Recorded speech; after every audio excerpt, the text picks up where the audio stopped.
ये बात by chance उसके कानों में पड़ेगी। जब वो दोनों आपस में बातें कर रही होंगी, आइज़ल उससे कहेगी कि अगर मैं वो ड्रामा ना करती तो आज तुम इस घर में ना होती, जिस पर फरियाल उसको कह रही होगी कि मैं मानती हूँ कि तुम मुझे ईर्षा को निकालने के लिए इस घर में लेकर आई हो, लेकिन ये बात कभी भी मत भूलना कि मैं तुम्हारे बाप की एक अच्छी दोस्त भी हूँ। उन दोनों को मालूम नहीं होगा कि उन दोनों की ये गुफ्तगू बाहर खड़ी हुई ईर्षा भी सुन रही है। ईर्षा वहाँ पर नहीं आएगी और उन दोनों से कोई बात भी नहीं करेगी, लेकिन वो ये बात भूलेगी नहीं, क्योंकि अब फरियाल की हकीकत उसके सामने खुल चुकी है और आइज़ल को और उसको अपने कानों से बातें करता हुआ सुन चुकी है कि फरियाल उसको इस घर से निकालने के लिए आई है। इसलिए अब वो डायरेक्ट फरियाल से बात करेगी और उससे कहेगी कि मुझे शक तो तुम पर पहले ही था, लेकिन अब मैं तुम्हें रंगे हाथों पकड़ने वाली हूँ। यहाँ पर फरियाल थोड़ी सी उससे डर जाएगी क्योंकि उसने अपने हाथ में गन ली हुई होगी। वहीं पर ही ईर्षा उसके हाथ से ज़बरदस्ती वो गन ले लेगी और कहेगी कि मुझे दिखाओ तुम क्या छुपा रही हो, जिस पर वो देखेगी कि उसने अपने हाथ में गन छुपाई होगी। और अब ये तमाम बात वो यकीनन कमाल के सामने रखने वाली है, जिस पर कमाल साहब फरियाल को घर से निकालने में 1 मिनट भी नहीं लगाने वाले।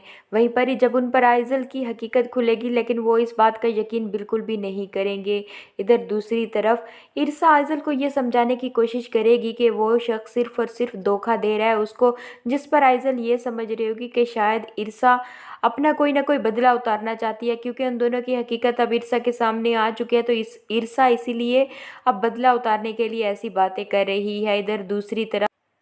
दानियाल को इस बात की फिक्र पड़ी होगी कि उसके जाने के बाद कहीं ईर्षा ने उसकी हकीकत तो खोल कर नहीं रख दी। हालांकि उसको इस बात का यकीन है कि ईर्षा कभी भी अपना मुंह नहीं खोलेगी, लेकिन फिर भी वो मालूम करने के लिए आइज़ल से पूछेगा कि मेरे जाने के बाद वहाँ पर क्या हुआ, क्या मैं तुम्हारे पापा को पसंद आया, जिस पर वो उसको बताएगी कि मेरी स्टेप मॉम ने वहाँ पर इतने तमाशे लगाए थे कि मेरे बाबा ने तुम्हारे बारे में कोई बात ही नहीं की। असल में तो वो उससे ये जानना चाहता था कि क्या उसकी स्टेप मॉम ईर्षा ने उसके बारे में कोई बात कही है या नहीं कही, लेकिन आइज़ल को ये तमाम बातें अभी फ़िलहाल समझ में नहीं आने वाली। आप लोग ड्रामे में आहिस्ता आहिस्ता देख रहे हैं कि तमाम ही लोगों की हकीकत ईर्षा के सामने आती जा रही है। फरियाल और आइज़ल की हकीकत उसके सामने आ चुकी है और उधर दूसरी तरफ दानिश की हकीकत भी उसके सामने आ चुकी है। और अब यकीनन उसको ये फ़ैसला करने में निहायत ही आसानी रहेगी कि उसे कमाल से तलाक बिल्कुल भी नहीं लेनी चाहिए, क्योंकि उसके सामने ये बात खुल चुकी है कि दानिश एक निहायत ही धोखेबाज किस्म का लड़का है, जो कि ईर्षा के साथ साथ आइज़ल को भी बेवकूफ़ बना रहा था। लेकिन अब ईर्षा के सामने उसकी हकीकत खुल चुकी है,